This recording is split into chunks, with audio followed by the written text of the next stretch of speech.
Hello brothers and sisters, magandang umaga, magandang tanghali, magandang hapon, magandang gabi. Ayan ha, kompleto ang bati ko sa inyo para kahit anong oras nyo panoodin yung video na to, makaka-relate kayo. God is good all the time. Yes brothers and sisters, indeed napakabuti ng ating Panginoon. Nung na-receive ko yung message ni Brother Bonnie asking me kung pwede akong magbigay ng talk, hindi ako nagdalawang isip brothers and sisters. I'm really excited to give this talk to you. Yun nga lang, nung sinabi niya na gagawa ako ng video, parang napaisip ako, sabi ko parang paano kaya gumawa ng video. So may mobile phone naman, so nagbura ako ng mga files para lang makapagawa ng video na to brothers and sisters. So amen. Sa pagpapatuloy ng ating HLT o Household Leaders Training, umabot na tayo dun sa Talk 4, which is entitled Building a Relationship with Your Members. So yun yung ibibigay ko sa inyo ngayon. Paano ba mabubuo yung relasyon mo bilang household leader sa iyong mga members? But before that, I would like to introduce myself. I don't know, some of you may know me already. I'm Brother Kiko. My wife is Sister Mavic. I have 2 children, Kyla and Kieron. We have been there in Barcelona. But what I'm going to share with you is yung service ko dyan sa Barcelona as we are talking about household leaders training. So I finished the dedication in CFC, actually in Singles for Christ, way back in 1996 in the Philippines. And when I moved to Spain, that was year 2000, I met my wife. We were Singles for Christ during that time. And then we got married in 2000, and we served in Couples for Christ. So after a year of becoming a member, we were a household leaders for some few years, and then nag-serve din kami brothers and sisters as Kids Coordinator, Kids for Christ Coordinator. And we also oversee our brethren in Salt and Labisbal, Girona. We also serve as Singles for Christ Coordinator, and there is a time where we were the area heads as well of Barcelona. So in 2016, I moved here in the UK, in London. And I brought my family here 2 years after I moved. So we are here already in London, and I'm serving with my wife in Couples for Christ as well here in London. So for the first few years, we were members of a household, and then after that, we were discerned to be the household leader. We are household leaders for 2 years, and ngayon nga brothers and sisters, we are discerned to be the unit leaders in one of the unit here in London. So yun yung background namin in our service brothers and sisters in the community of Couples for Christ. Matagal-tagal na rin brothers and sisters, at medyo marami-rami na ring household kaming pinagdaanan mula pa dyan sa Barcelona hanggang dito sa UK. And yun nga, masasabi ko na it's really an experience for us to serve our fellow brethren in the community, lalo na nga yung ating mga couples. And I just hope that I can give justice to the talk, that I could, share with you some of my experience as household leader. And yun nga, to go to the talk proper itself, yung talk natin, building a relationship with your members. Brothers and sisters, bilang mga household leader or household head, napakalaki ng responsibility na binigay sa atin, no? And one of the responsibility given to us is to reach out for our members. Yung abutin natin sila.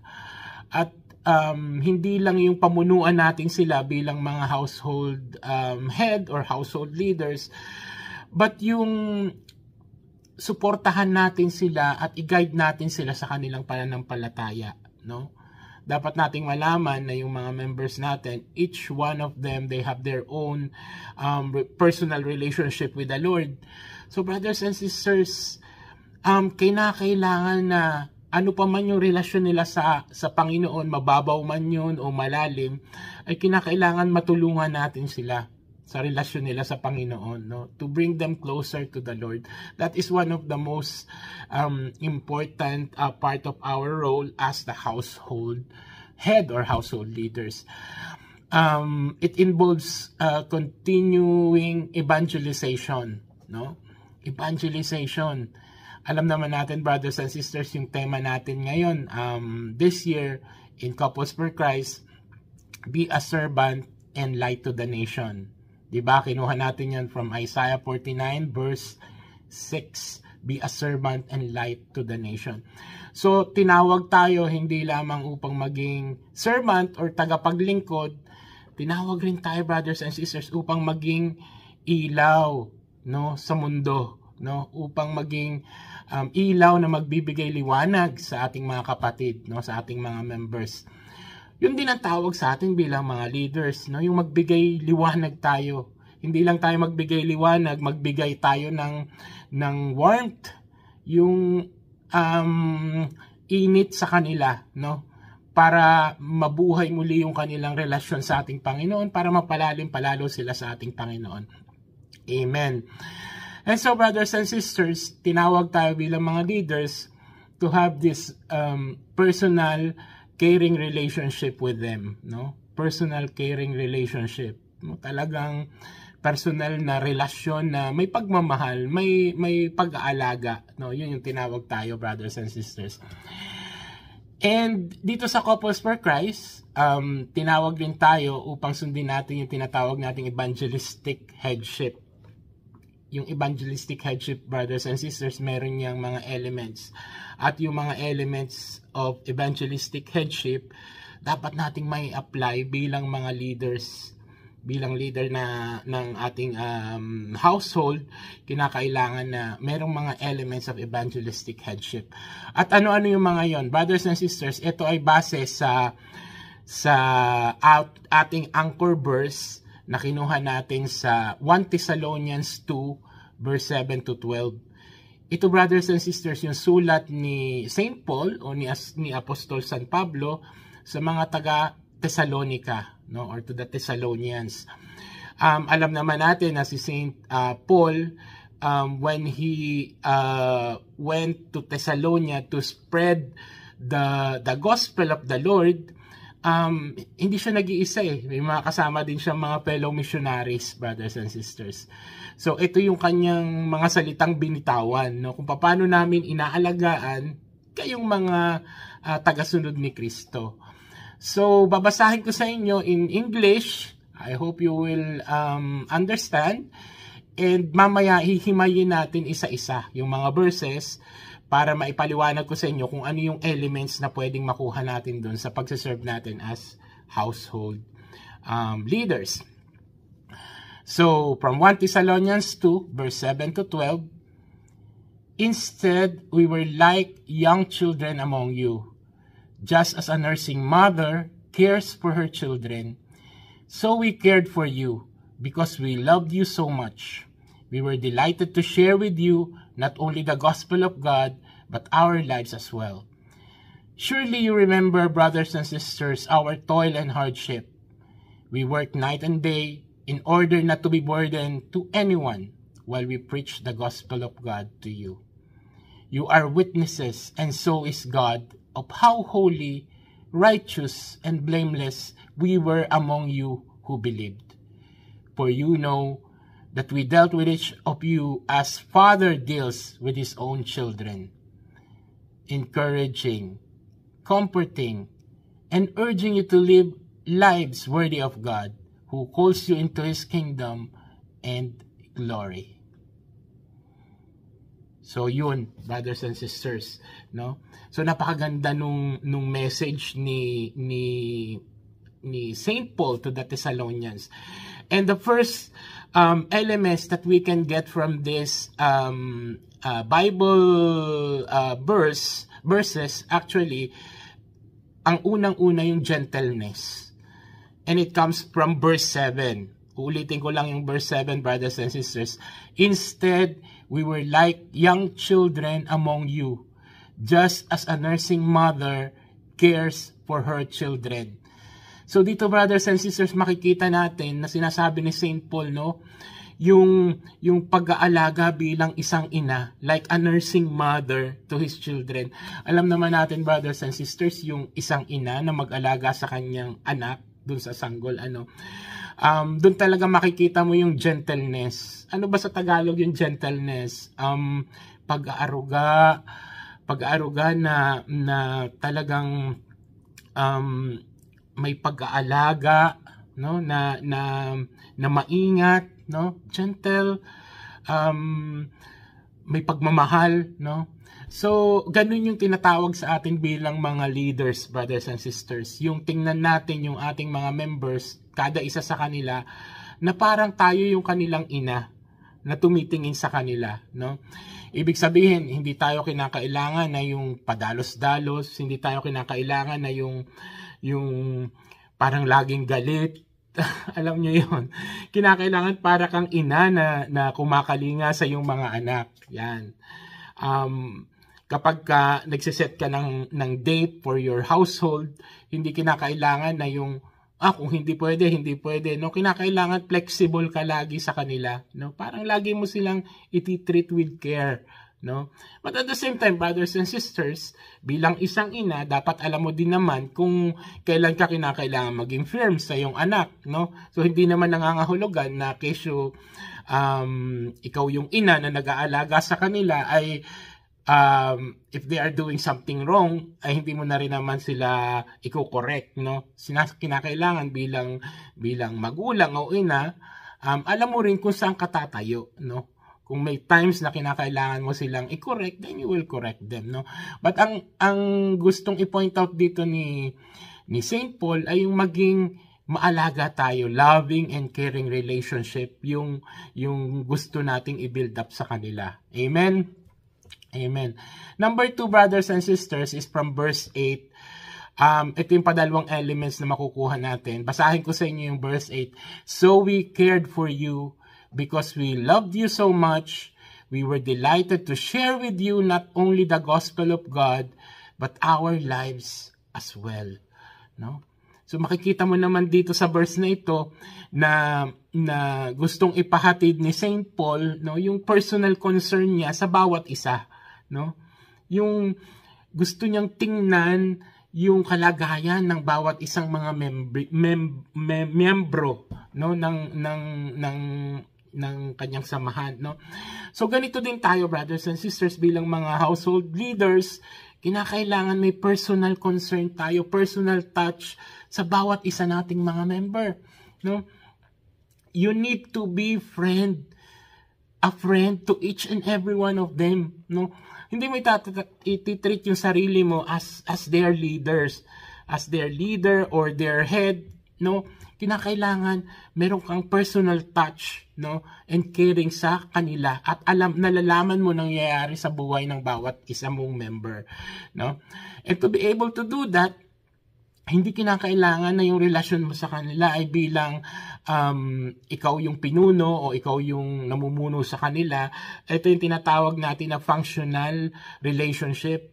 Yung okay, bilang household head, ako yung magpapatawag ng household, ako yung mag-a-arrange ng schedule, ako yung magpe-prepare ng topic na pag-uusapan namin, ako yung magli-lead sa aming sharing, ako yung mag-mediate. Pagka ganun, parang functional, di ba? Kinakailangan yung relationship mo bilang leader sa member mo is like, you know them, you are friend to them. no? And in this way, brothers and sisters, kinakailangan alam mo yung mga mahalagang nangyayari sa buhay nila, alam mo yung mga personal dates that are important to them, no? Alam mo ang birthday nila, alam mo ang anniversaries nila, alam mo yung mga birthdays ng mga anak nila, alam mo yung pinagdadaanan nila kung meron silang problema sa buhay, alam mo yung struggles nila. Ganun yun. Paano mo magagawa yun? Well, yun nga, to build a relationship, to be a friend to them. Dahil hindi rin naman sila magtitiwala sa iyo kung hindi mo bubuksan yung sarili mo sa kanila, no? So, ganun lang yan, brothers and sisters. So, dito papasok yung role ng ating mga partner, ng ating mga asawa, no? Dahil, actually, my wife, yun yung role niya, no? Meron siyang ledger, meron siyang yung agenda. Doon niya nililista, no? It is tracking the journal of our members. So, doon yung birthday, yung anniversaries. Ngayon nga, mas madali, meron ng OJD, no? Pumasok ka lang doon sa global data, lalabas na yung mga birthdays, no? Pero syempre, mahalaga pa rin na meron kang data. Alam mo kung kailan yung birthdays nila, alam mo yung anniversaries nila, para ikaw yung unang bumati sa kanila, o di ba? Plus point yun sa iyo bilang household head ka, na ikaw ay bumati sa kanila, no, nung nagsa-celebrate sila ng anniversary nila. So yun, mahalagang malaman mo yun, no, bilang ikaw ay household leader, no, na malaman mo at makilala mo talaga sila.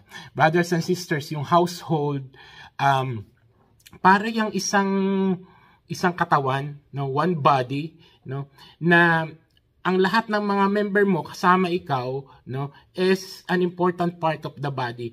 Actually, yung katawan, the body, ang pinakaulo niyan, our head is always the Lord, no? It's always the Lord Jesus Christ as the head of our household, no? And so, as each and every one of us, our members and us as the leader, we function as different parts of the body. Ikaw yung ulo, ikaw yung puso, yung isang member mo, siya yung kamay, yung isang member mo, siya yung paa, yung isang member mo, siya yung baga, no? Yung isang member mo, siya yung kidney, no? So, every one of your member, you have different parts and important role in the body. So, kung mawawala yung isa, hindi mag-work as a group, no? So, dapat ganun mo siya tinitreat, no? Yung household mo as one body. And each and every member is important. Amen? The third element of the evangelistic headship that we can get, no, from this letter of St. Paul to the Thessalonians, from verse 9 naman, no? Basahin natin yung verse 9. Surely you remember, brothers and sisters, our toil and hardship. We work night and day in order not to be burdened to anyone while we preach the gospel of God to you, no? So makikita natin dito, brothers and sisters, na si St. Paul and his fellow missionaries, they are working night and day, no? So that they can just preach the gospel of God to you, no? Parang tayo bilang mga household leaders, no, we need, kung kinakailangan natin mag-work night and day, no? So yung element na kasama dito, yung pagiging diligent natin, no? Perseverance, no? Yung, ewan ko pa paano natin sasabihin yung perseverance, para bang yung eagerness, yung pagkamasigasig, lalimata ng Tagalog na yan, di ba? Yung parang gusto mong mangyari, no? Nagpe-persevere ka, hindi ka sumusuko para lang makamtan mo yung isang bagay. So, ganun ka din dapat sa mga members mo, no? May perseverance ka, hindi ka basta-basta nag-give up. Anong ibig sabihin nun, brothers and sisters? Kung ang isang mong member mahirap mong i-reach out, no? Lagi siyang may excuse, bro, meron tayong household, attend ka naman. Pero talagang laging may nagkakatrabaho. Biglang nagkakaroon ng trabaho kapag may household, no? Para lang hindi maka-attend, no? So, we need to reach out for them. Wag kang give up. Perseverance yun. Message ka pa rin sa kanya. Ang hirap nun, brothers and sisters, di may chat group kayo, nag-create ka ng chat group, magpo-post ka, okay, brothers and sisters, may household tayo sa Sabado, please naman, umattend kayo. Pero nakita mo naman, dalawa yung check, tapos nakita mo naman yung sino yung mga nag-sin, isa naman siya dun sa nag-sin, so nabasa niya, pero walang reaction, no? Walang comment, no? Yung iba nag-thumbs up, okay? Pero siya walang thumbs up man lang, walang heart, walang puso. No, so hindi mo alam kung a-attend ba o hindi. So i-message mo, no? I-message mo siya. Meron kang personal message na, no? I-message mo siya, bro, please attend ka naman pag may time ka. Tapos once in a while kumustahin mo siya, kumusta bro, kumusta ka na? Kape naman tayo, no, libre kita. No, baka dumating doon, So wag kang gi-give up, no? Alam niyo, brothers and sisters, meron din akong member na talagang pagkukumustahin ko, kahaba-haba ng message ko, kumusta ka na, ganyan, sagot lang niya sa akin, salamat bro. Kaya makikita mo yung chat conversation nyo, ang haba nung sa'yo, tapos lagi yung sagot niya, salamat bro. Pero okay lang, no? Masaya ka dahil you are doing your part as the household head or as the household leader. Ginagawa mo yung trabaho mo, but not only that, you are building the relationship with them na napakahalaga, no? Napakahalaga, no? Hindi lamang kagaya ng sa mga kapatid mo. Sa mga kapatid mo, regular kang tumatawag, regular kang nagme-message. Ganon din sa mga member mo, no? I-treat mo sila as pamilya mo, as mahal mo rin sila, nagme-message ka rin sa kanila. So yun, and dito, brothers and sisters, kinakailangan talaga na meron kang pasensya, no? Pastoral patience, no? Dahil kung wala kang pasensya, si bro naman, nasin naman niya. Wala naman siya reaction man lang. Ay, bahala na siya. No? Pagka ganun, brothers and sisters, maaga tayo nag-give up, mahirap na. No? Kaya nga, tayo nga yung na-discern, tayo yung na-anoint bilang household leader. Ibig sabihin, we have the quality to do this service. No? So, gawin natin yung magagawa natin, the best that we can do. Amen. Be open and available for them, no? Be open and available for them, brothers and sisters. Alam niyo, brothers and sisters, based from my experience, no? Lalo na nung nandito ako, talagang na-impress ako dun sa naging household head namin, dun sa household leaders namin. Alam niyo, brothers and sisters, one time nasa sa trabaho ko, meron akong trabaho, hindi ako pwedeng umalis. Ganon din yung wife ko, no, may trabaho din siya, hindi rin siya pwedeng umalis. Si Kayla, nasa sa bahay siya, no. That was like 4 in the afternoon. Lumabas yung bata, nagpatinete, no. So habang lumabas siya, na dislocate yung kanyang tuhod, no. And so hindi siya makalakad, no. So tawag siya sa amin, medyo masakit yung tuhod niya. Kami naman, kung uuwi sa bahay, it will take us like an hour and a half. So, hindi din namin alam yung gagawin namin. Nag-message siya. So, alam nyo, ang naisip ko, yung household head ko, dahil malapit lang siyang tinitirahan sa bahay, mga 10-15 minutes travel lang, nandun na siya. At may sasakyan din siya. So, siya yung tinawagan ko, bro, pwede bang daanan mo sa bahay si Kayla at pakidala mo na rin sa ospital, sa emergency.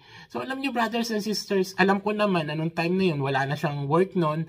So God is good, brothers and sisters. Alam niyo, hindi ako nagdalawang salita.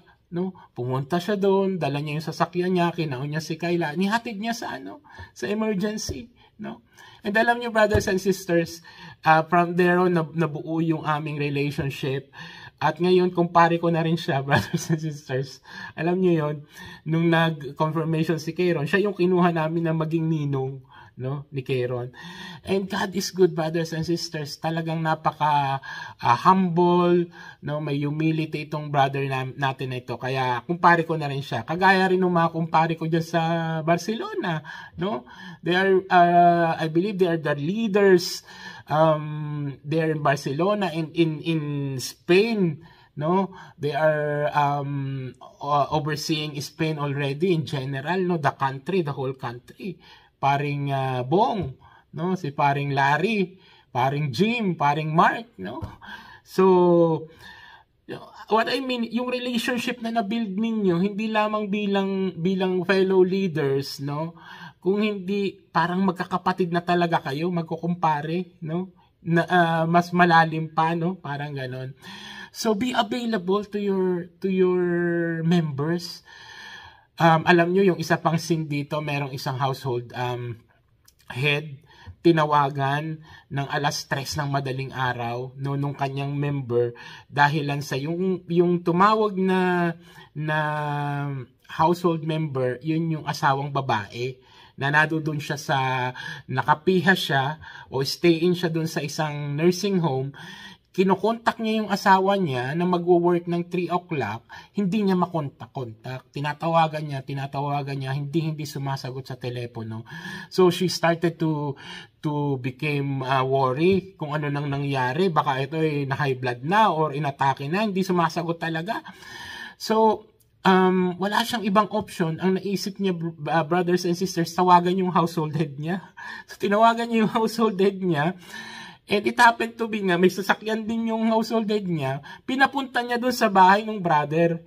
So nagpunta yung household head, 3:00 ng madaling araw, gumising, brothers and sisters, nagpunta doon sa household member niya, kinatok sa pinto, no? Alam niyo, nagising, yung pala nakatulog lang. So ganun, brothers and sisters, just imagine, no? When it's emergency, kung kinakailangan, talagang kikilos ka. Kung emergency, kung kinakailangan, at yun yung way na maipakita mo sa member mo yung pagmamahal mo, then do it, no? Siguro naman yung mga members, hindi naman sila basta-basta tatawag din lang kung hindi naman emergency, no, 'di ba? So ganun, no, yun yung pagmamahal na sinasabi natin, diligence and perseverance, no? Yun yung patatlo nating makukuha. We can also get this relationship with them, no, hindi lamang para mapalalim yung relasyon natin, hindi lamang tayo sa household nagkikita. Baka naman nagkikita lang kayo sa household, no, sa assembly, no. So kinakailangan as household leader, nagse-set ka rin ng date na lumabas naman kayo, no. Mag-bowling naman kayo, no? Kumain naman kayo sa restaurant together, no? Kung gusto nyo, bukod yung mga husbands, bukod yung mga wives, no? So merong lakad na kanya yung mga wife, may lakad na kanya yung mga husband, no? So ganun, brothers and sisters, you need to have recreation together, no? Hindi lang yung sa household kayo nagkikita, ay brother, sister, no? Ganun lang. Pero kinakailangan, nagkikita rin kayo outside, lumalabas din kayo. You have your fellowship outside as well, no? And that way, you will build the strong relationship with one another. Yung number 4 na elements, ito naman, nakuha natin dun sa 10, sa verse 10, no? You are witnesses, and so is God, of how holy, righteous, and blameless we were among you who believed, no? So dito pinapakita na as household leaders, as the household head, we really need to have as well the integrity in us, no? Yung integridad, no? We need to be a person beyond reproach, no? Bilang mga leaders ng Couples for Christ, brothers and sisters, no, kinakailangan hindi lang tayo yung kontento na hindi tayo nagkakasala, no? Kinakailangan we do the extra mile din, no? Na gumagawa rin tayo ng bagay upang hindi tayo maging sanhi ng pagpuna ng iba, no? Yung mga criticisms ng iba. Alam niyo, lagi ko naalala dito si Brother Bonnie doon sa sinabi niya before. Sabi niya, if you are a leader, and most especially in our community of the Couples for Christ, you really need to have poise, no? Yung poise mo hindi dapat mawawala, yung composure mo bilang household head or household leader hindi kailangan mawawala. So ibig sabihin, brothers and sisters, kahit nasa sa fellowship ka, kahit medyo nakainom ka na, may poise ka pa rin. Yung composure mo hindi mawawala, no? Napakaliit, brothers and sisters, ng Barcelona. Just imagine, galing ka sa isang drinking session, naglalakad ka sa kalye, no? Pasuray-suray ka, hindi ka man lang nagtira ng panlakad mo. Tapos may nakakita sa yung ka-member mo pa, ay naku si brother, no? Hindi man lang nagtira ng pang-uwi, no? So, brothers and sisters, yung composure natin bilang mga leaders, we really need to show it to them, no? That we are really living a righteous life, no? Yung pag dumating ka pa lang sa isang venue, naaamoy na nila si Jesus sa'yo, no? So, gagayanin ka nila. They will follow you. Amen? Amen. So, wag niyong kakalimutan, brothers and sisters, the integrity, no? Integrity of a household leader, no? And lastly, number 5, no, na element na pwede nating magamit bilang mga leader, no, ay nanggaling naman sa verse 11 and 12. Babasahin ko ulit sa inyo. For you know that we dealt with each other, with each of you as a father deals with his own children, encouraging, comforting, and urging you to live lives worthy of God who calls you into His kingdom and glory.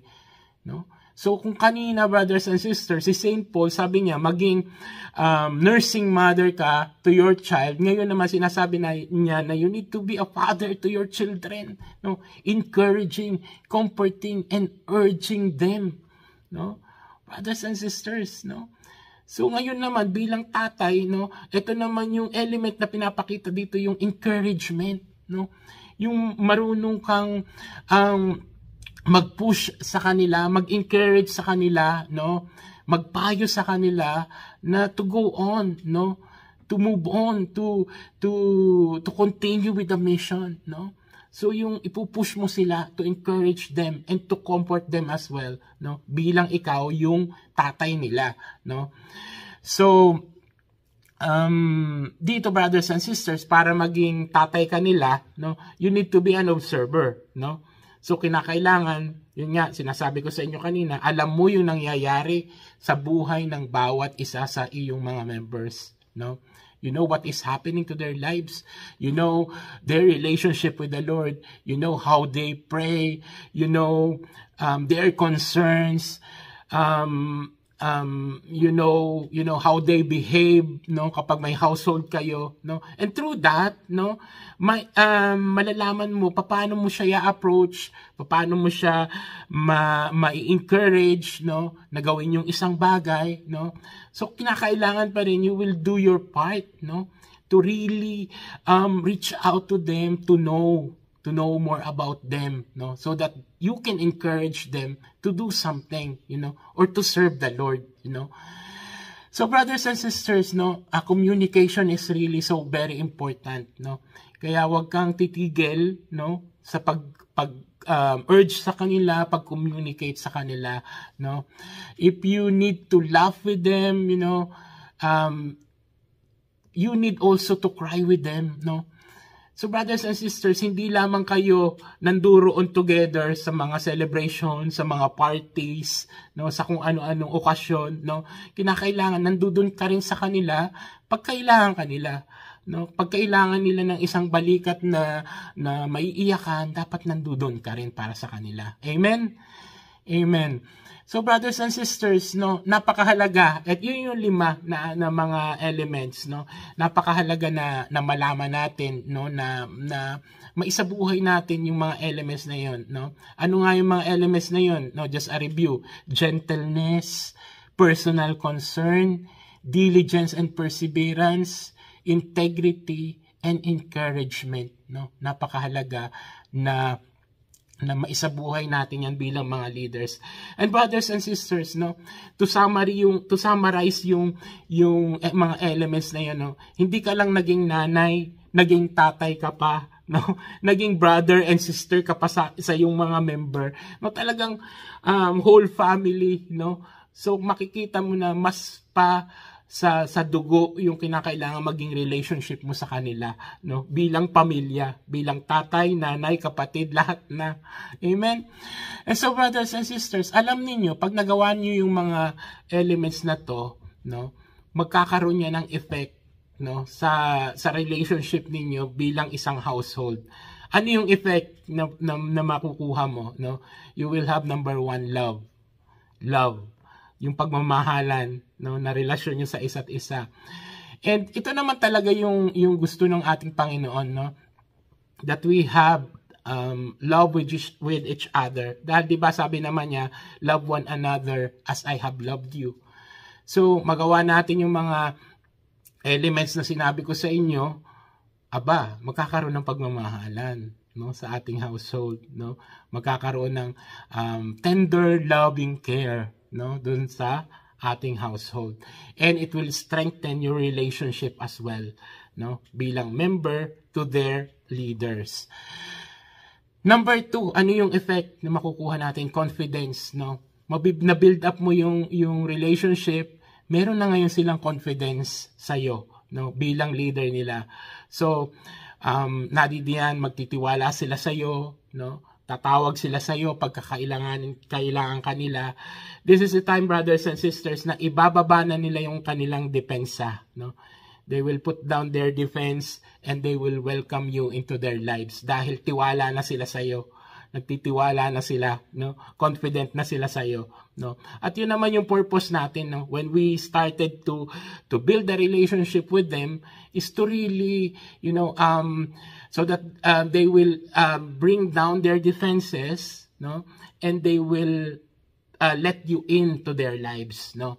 So yun yung ating purpose din, no? Kaya pag na-build mo na yung trust and confidence, no? So maganda na yung magiging relationship natin sa isa't isa, no? And lastly, ano yung effect, no? Love, confidence, and the third, brothers and sisters, is respect. Napakahalaga, no? Merong pagmamahal, pero kinakailangan meron ding respeto. Respetuhan sa isa't isa. And brothers and sisters, yung respect, no? Sabi nga, hindi lang enough yung may pagmamahalan, kinakailangan meron ding respetuhan, may respeto sa isa't isa, no? And brothers and sisters, yun yung tanong, how can you earn the respect? Paano mo makukuha yung tiwala nila, no?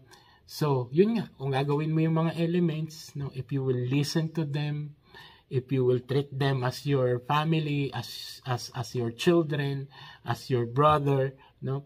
So, they will start to open up themselves for you, no? And they will start to respect you, no? You earn their respect, no?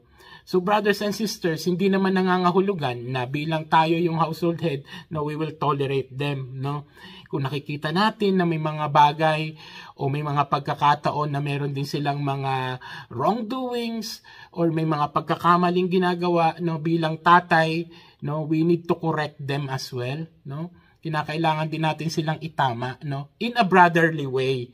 Kaya brothers and sisters, ituloy-tuloy nyo lang yung HLT talks. Meron tayong talk diyan na yung to correct, no, to correct our fellow our members or our brethren in the community.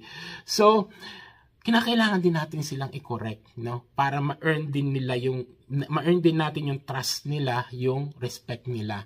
So brothers and sisters, I think that's it, no. I will just have to conclude really shortly because I think I'm in my time limit already, 40 minutes.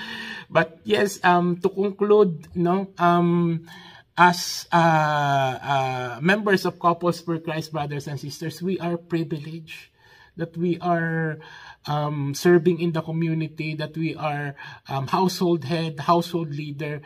Privilege yan, brothers and sisters, no? Because the Lord is asking us, to bring back more people to Him, no? Tayo yung magiging katulong ng Panginoon, no, sa pagpapalaganap ng kanyang kaharian dito sa lupa. So talagang kinakailangan niya tayo, brothers and sisters.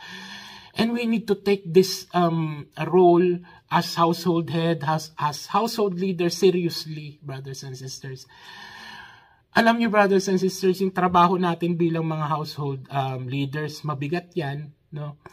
Dahilan sa at the end of time, in the day of the judgment, in the last days, brothers and sisters, when our fellow brethren or members in the community, no, member mo pa naman siya sa household mo, when it comes to the judgment day, and the Lord says, okay, brother, as the household leader, dito ka sa langit, no? Yung isa mong member, okay, dito ka sa langit. Tapos yung isa mong member, dito ka sa sa eternal punishment, no? Eternal judgment, no? Nakakalungkot, 'di ba? Na yung member natin, kasama lang natin sa household, nandoon sa other side, no? Ay samantalang tayo nasa sa heaven, no? So brothers and sisters, you need to think that you are accountable for that person. Kung ano man at saan man siya mapapunta at naging member mo siya, ikaw yung household head, you are accountable for that person. Because he is not just a member, or he is not just number, no? But he is a soul, no? So yung mga members natin, hindi lang yan padamihan ng numero, no? Padamihan din yan ng kaluluwa na inaalagaan mo. So brothers and sisters, you are accountable to that soul. So that is how serious your responsibility is as household head or as household leaders. Amen? So may aatras ba? I just hope walang aatras bilang household leaders, no? So brothers and sisters, people grow in confidence as they see you grow in holiness and in Christian character, no? So lalago yung confidence nila pag nakikita nila na lumalago ka rin, no? We just have to put our faith to the Lord Jesus Christ, no? Magtiwala lang tayo. Sabi ko nga sa inyo kanina, no?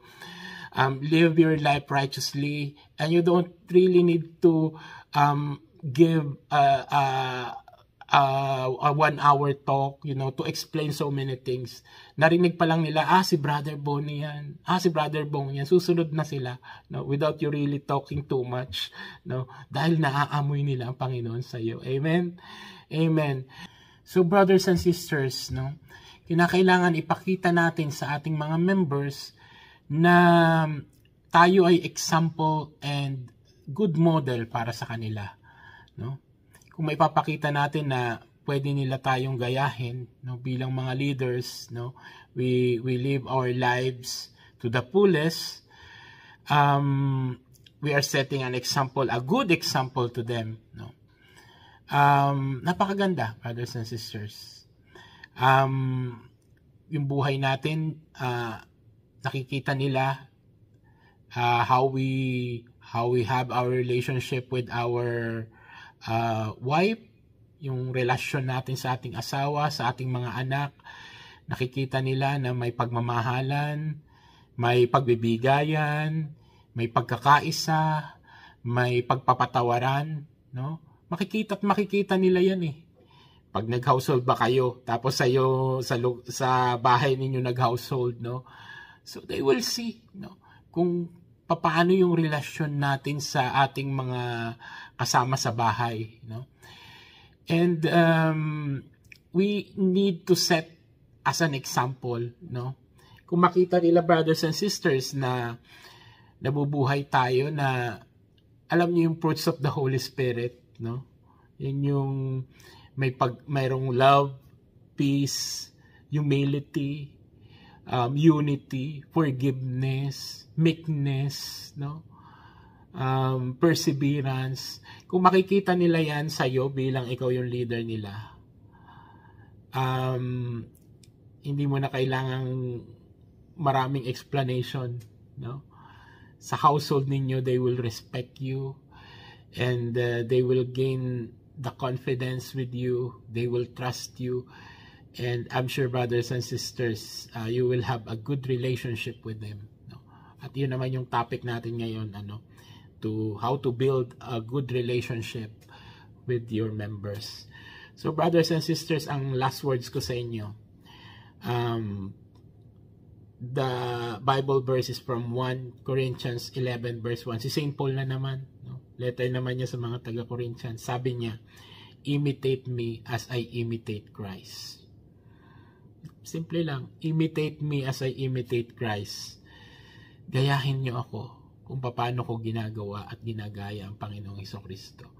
Sana masabi natin yun sa ating mga members, no? At hindi lang masabi yun, makita nila sa atin how we imitate the Lord Jesus Christ. Sabi ko nga sa inyo, brothers and sisters, you don't have to say so many things. They will see you on how you live your life. Amen.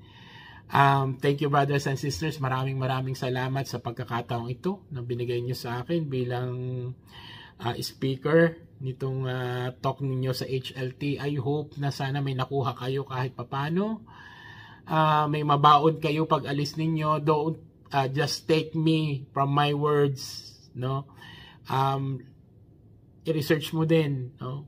Yung mga sinabi kong Bible verse, basa-basa rin pag may time, no?